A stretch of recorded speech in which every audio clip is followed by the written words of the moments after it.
Hello, everyone. Welcome to another episode of the Late Winner Show, where we continue our Champions League previews.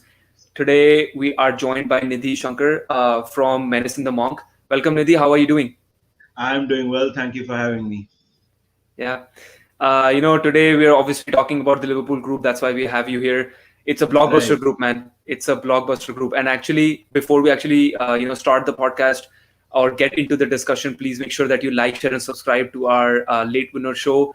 We are doing really, really good things. I hope you're liking it. And please follow us on Instagram and Twitter as well, just to get some more news and highlights and whatever is happening around the transfer or not the transfer, sorry, around the football. Please make sure that you do subscribe to our channel and like, share. Yeah, let's begin. As I No, was mentioning, go ahead. Sorry. no, I'm saying sure. Please go ahead.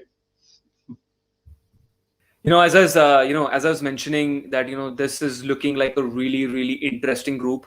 When the draws came out, Liverpool, AC Milan, Porto, and Atletico Madrid. Obviously, Liverpool and Yeah. Atletico Madrid. Last time they met, you guys were eliminated by them. Liverpool, AC Hmm. Milan. I don't even want to get into that discussion because you guys have had like really really great games, and that 2005 final Yeah. still is in all of our memories. That amazing comeback by Liverpool from 3-0 down. um, all four powerhouses of their respective countries definitely will aim to progress to the next stage. It's looking like a second group of death. For me, after the Group A, which was PSG Man City, the PSG Hmm. Man City group. Obviously, I guess Liverpool are favorites to win the group with Atletico as well. Yeah. But I'll let you decide that. Let's definitely begin with your team and see what their prospects are within this Champions League campaign. Uh, Main question is about whether they can stay healthy this year or not. During the 2021 campaign, you obviously saw Jurgen Klopp's team see a lot of problems with injuries. Have I think he didn't have 16. He often didn't have about 16 active and healthy players in training last Yeah. season. Yeah. And Reds have a very very good team. They have signed 𝗕𝗏𝗀𝗃𝗬𝗏 from Leipzig, who Hmm. should be a major factor in the defense. We've not seen him in the playing in the Premier League as of now. I think Matip and Van Dijk have Right. occupied that position, but I'm guessing tomorrow when they play against Leeds, that's the same lineup that you're going to stay with. But when you play on Wednesday against I guess AC it's Milan. Atletico, the first game. AC Milan. AC Milan, sorry. So AC Milan, you we should see Konate in the lineup that day. Obviously, he can develop into this new Van Dijk, but with a different, with a little bit of a different style of play. All the other positions in the team are definitely Hmm. filled superbly. I won't get into like the transfer business that should have been about replacing Wijnaldum or not, but I guess like a team, Liverpool has started pretty good in the Premier League as well, and we're expecting good things from them in the Champions League. What are you making of their Champions League prospects, and what are you thinking in terms of this group? Where will they finish? Look, I'll tell you something now. Let's start with the first question about how I'm feeling about Liverpool. Well, look, I'll always feel confident about Liverpool. I think that the starting 11 that we have is can compete with anybody in the world on at any point in time. I mean, you have Allison, you have Van Dijk, you have Fabinho, you have Salah. That's a fantastic spine to have. I think midfield we are okay. My worry though is midfield, and I'll tell you why. Now, what happened last season with the defense was that absolutely everybody was injured. Um, Ideally, you should not be having that situation again because last season it was a bit of an anomaly, and because of that, what happened was even your midfielders were playing in your centre back position. So Fabinho and Henderson, and at one point we lost both of them as well, right? And then you had to get Reece Williams in, and those kind of things happened. Uh, this season with four centre backs, I think with the centre back positions we should be okay. The problem in the midfield is that of course we're not going to discuss too much about the transfer part, but um, so you have Henderson, you have Fabinho, you have Thiago, you have Naby Keita, you have 𝗕𝗲𝗓𝗏, you have Curtis Jones, you have 𝗕𝗲𝗪. I mean, you can throw all these names, but the reality is that both Naby Keita and 𝗕𝗲𝗓𝗏 have been, their fitness record has been suspect, right? So you can't expect them that to suddenly change. And that's where I think we are a bit lightweight. So I think that, if Fabinho, Henderson, and Keita can stay fit, we can have Oxlade come in for a few games, Curtis Jones come in for a few games, 𝗕𝗲𝗪𝗏 again very very young, so I don't want to. Ideally, we should not be putting so much pressure on him. The front line though, Salah top class, no doubt at all. But both Bobby and Mane have been a little off color. But I would again, I would wait for some time to draw that conclusion yet, because last season everybody was off color because of how disrupted the team was. So I think that we've started very well, like you said. About our Champions League chances, I am feeling pretty bullish at the moment. I think if we don't have injuries, we have a pretty good chance.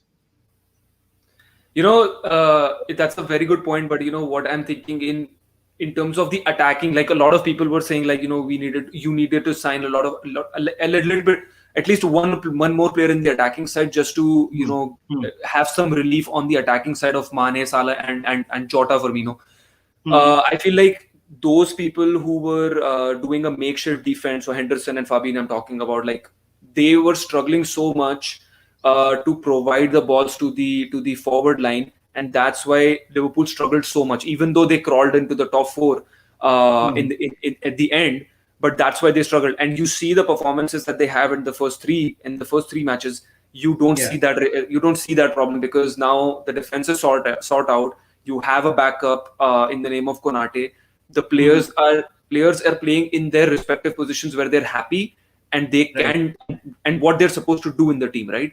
So in that way, I think it's still a good team. It's people are still talking about, and I'm not going to get in the Premier League part, but like people are talking about United and Chelsea. Liverpool are still very very strong in terms of their squad. Yes, the squad depth is not maybe there, but the squad is still pretty spectacular. I think that the starting 11, like I said, is very good. The problem with Liverpool, as I see it, is if this is your starting lineup, then your bench is here. Ideally, it should be somewhere here, right? Yeah. I mean, you have Origi, you have Minamino, but let's be honest. I mean, Origi has been pretty average for a long time. Last season, Alisson had scored more goals than him, right? And he did play in some games. Minamino, again, I don't want to say Minamino will do well or not, because he came in through a disrupted team, and he went out on loan, and let's see what happens. But again, I mean, if you're going for the big prizes, someone slightly closer to the front three, or the four options that we have: Salah, Mane, Jota, Firmino. Someone slightly closer to them in quality would have been good. The problem is we drop really rapidly when it comes to our bench. Okay, yeah. Let's move our focus to the black and the reds, which is the AC Milan. I think I don't know if I should call them your arch nemesis, but yeah, let's talk a little bit about them. When I saw them qualify for the Champions League last season, I was just excited that I get to see AC Milan. Obviously, when I started following football, I haven't seen much of them in the Champions League, so I'm really excited to see them in the Champions League. They are trying to get back in Italy as well, and also in Europe. They don't really have the financial resources as they used to before. But also you can see it from their transfer activity. A lot Olivier Giroud and I think Tomori landed as permanent transfers, but a lot of players have come on loan, which has been kind of the routine for AC Milan in the last 2 or 3 years. Obviously, on the other side, you see that Çalhanoğlu, who was an integral part of AC Milan in the last few seasons, he's obviously gone to the other club in Milan, which is Inter. And then Gianluigi Donnarumma, who has obviously jumped who has obviously moved to Paris. But they have probably found a pretty good replacement in Mike Mignon from Lille. Up front, you see you have Zlatan Ibrahimovic as the main man, but obviously his body is not as fit as he says that, Zlatan's a lion, or Zlatan never gets old, or he never gets tired. He is struggling, and he is struggling with a lot of injuries. But a good backup in front of in place of him is Olivier Giroud. I think he can provide a lot of goals for AC Milan. What are we thinking in terms of AC Milan's perspectives in this Champions League? Can they qualify for the round of 16, or they are bound for a Europa League spot? Look, like you said, I mean, these guys are European royalty. I mean, right, between Liverpool and AC Milan, you have 13 European titles. Yeah. And I'll tell you something very interesting, just an anecdote. So Liverpool and AC Milan have played 2 Champions League finals together. However, we have never played each other at home. So AC Milan have never played at Anfield, never, we've never played at San Siro. We've always met at a neutral venue. Right. Now, coming to AC Milan, I think that AC Milan, like you rightly said, their financial problems and everything. I think that it would be a little unwise to say that they can't qualify. Obviously, there is quality there in the team. While they may not be as exciting as your other teams, I think that players like Zlatan can produce a moment of magic. Giroud, really experienced striker, and he can do well. You have players like Franck Kessie. You have you have some really interesting players in that team. But I think it would largely depend on how their games especially against Liverpool and Atletico go. If they can the first game is at Anfield, and if they can perhaps get a draw, I think they would be feeling pretty good. I mean, look, you don't have to beat your opponents to go through. I mean, if let's say they draw against Atletico and we beat Atletico, suddenly Atletico don't look that nailed on to progress, and these kind of things can happen, or it can happen to us as well. So I don't want to say they can't progress, but I think them progressing would depend a lot on mostly Liverpool and Atletico. Okay, and obviously I've heard some rumors about Franck Kessie, joining the Reds probably next summer. This might be a trial for him at Anfield. What do you think? Look, the thing is, with Liverpool, we are linked to each and every player. It's just that the transfer doesn't happen, right? Yeah. So, the thing is, I don't know. Franck Kessie, I'll be honest, I don't watch a lot of Italian football. So, it's probably not right for me to comment on, how good or bad he is. But let's see. I mean, if he's good enough, if Klopp thinks he's good enough, he's good enough. I'll just mention one thing. I think he can be a good replacement for Wijnaldum. Just putting it out there. I really feel I've heard a lot about him, and I've followed AC Milan through the entire last season, and Kessie was phenomenal. I'm just putting it out there for you to know. Yeah, he is. He is definitely his. Yeah. So I think that it will be good. It will be good to see Kessie. Mostly, a lot of our defense and midfield. Let's see how they tackle AC Milan. It'll be good to see. Yeah, but I think it can be a good game. It will definitely be a good game. It's not going to be that. It's not going to be that Liverpool are just going to run over AC Milan. I don't really feel that's going to happen. I think they're good defensively. Tomori and Tomori, Tonali, those are good new players that they've gotten from clubs. They're going to be really, really good. And obviously, as I mentioned, never mind. I think I forgot. Çalhanoğlu is not there anymore. He's gone to Inter. Yeah. But they have a good squad, and they've obviously started well, in Serie A as well for the first 2 games. Let's see what they do tomorrow when they play tomorrow. So yeah, let's talk a little bit about Atletico Madrid as well. I think that team is definitely going to be one of the favorites to win the group. And as you rightly mentioned, we have to see what Liverpool and Atletico Madrid bring to actually know more about this group, where everyone is going to finish up in this group, come December.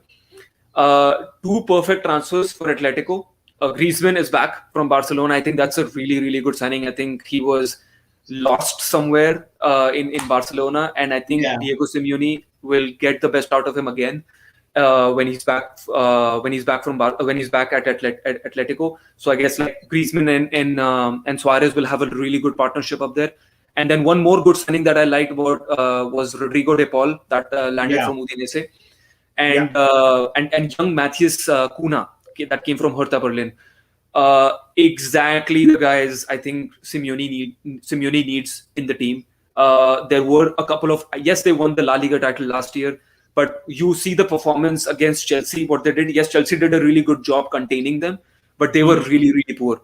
And these signings will bring that spark back and these teams so that they can defeat the teams that sit deep back, and how they can break that defense. So really good signings in that for Atletico and Diego Simeone. But that being said, I don't think that they're going to change their style of play very much. They're still going to be very defensive minded. Their primary strength is to beat down the opponent and just suffocate them. I think that's their primary focus, and that's always been that's how they have been playing for the last 5-6 years since Simeone has been in charge at Atletico.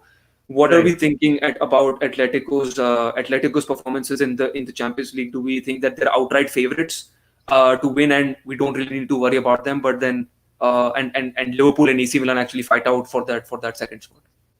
Look, I don't think they're outright favorites. They are a solid team. Let's be honest. They definitely are a very solid team. They have Luis Suarez. Assured goals.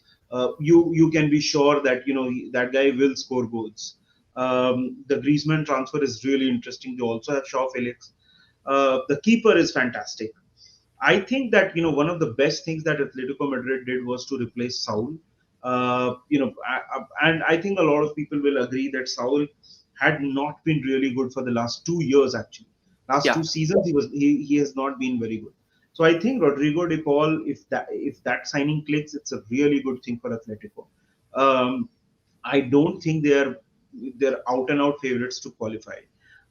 Let's be honest. Coming to Liverpool, the last Champions League game at Anfield, which had fans, it was one of the best Liverpool performances in that season ever. Of course, we were let down by the keeper and everything.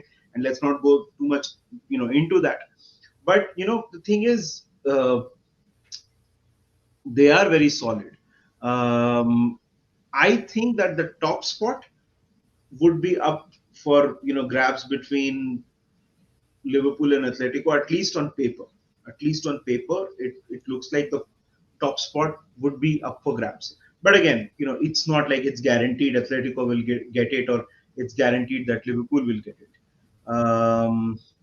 But Atletico look really, really solid. I think that their midfield, their attack is. You're talking about 𝗕𝗲𝗃𝗧𝗘, Griezmann, and Suarez. That will take some stopping. Yeah. AC Milan got to be worried about that. We've got to be worried about that. I think that Simeone and also Simeone is a perfect guy for a Champions League. I'm surprised he hasn't won it yet, to be honest with you, because he has that siege mentality: get a draw or get a goal, or and then progress. That's how a lot of teams have won the Champions League.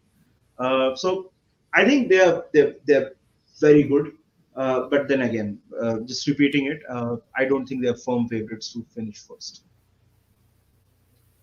I missed your last point. They are firm favorites to win.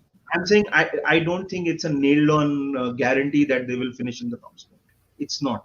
Okay, yes. I feel that too. I think and we'll do the predictions in a bit when we just move our focus a little bit about Porto. Hmm. They are in the group, just so everyone knows that it's not only about these three teams. Yeah. you know, like yeah. Let's shift our focus to a little bit about Porto as well. They've been the European champions. They are a two-time European champion. They did not win the Portuguese league. I think Sporting Lisbon. Sporting Lisbon were the champions in Portugal this last season. On top of that, obviously Porto did not make any good transfers apart from Hmm. Danilo Pereira, who has officially moved to PSG this summer, Right. and they didn't get a lot of transfer fee for that as well. Their left winger Pepe from Gremio is their newest Hmm. addition with these two players Otavio and Luis Diaz, who are Right. good in who make the Porto's front line really good. The other Pepe that Portuguese has the Portuguese team has is he's the defender. He's a former defender of Real Madrid Yeah. and Portugal, and he's obviously their most experienced player with as he's 38 years old. Uh, that being said, Porto knows how to play those really good competitive Yeah. games. I think we can briefly watch on that because they've defeated Juventus in that really good game at Yeah. I think it was at Juventus when they defeated them in the last season's round of 16. Even if you look at the Chelsea game, it wasn't like they just rolled over them. Yes, Yeah. I think they won. Chelsea won on away goals, if I remember correctly. So they know how to win the competitive games. They've performed well in the Champions League last season as well. Yeah. Can they trouble any one of these teams? I know like they've been put in this really interesting group, but are there expectations that we're seeing from them?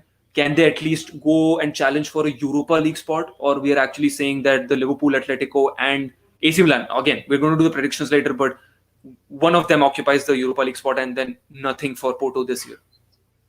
Look, they definitely can. Sorry, I'm saying Porto. They are one of those teams that have 6 games, so they'll have like 2 very good games, or perhaps even 3. You know that. I won't be surprised if Porto come in and they win a game against AC Milan at San Siro, or get a draw against Liverpool or Atletico. I won't be surprised if that happens.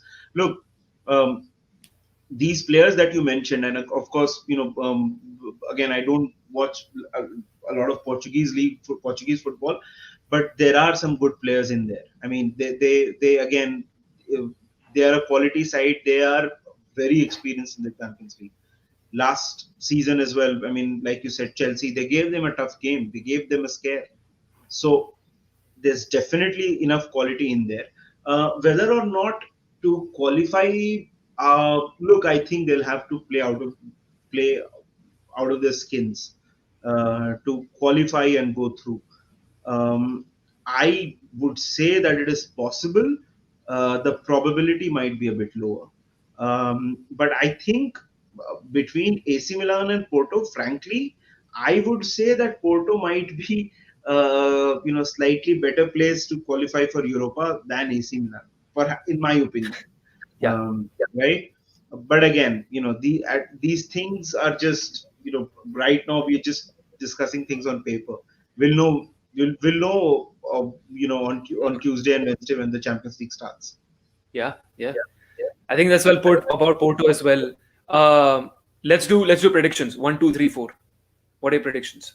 Look, I don't. I'm very superstitious when it comes to predictions. I hope Liverpool go through.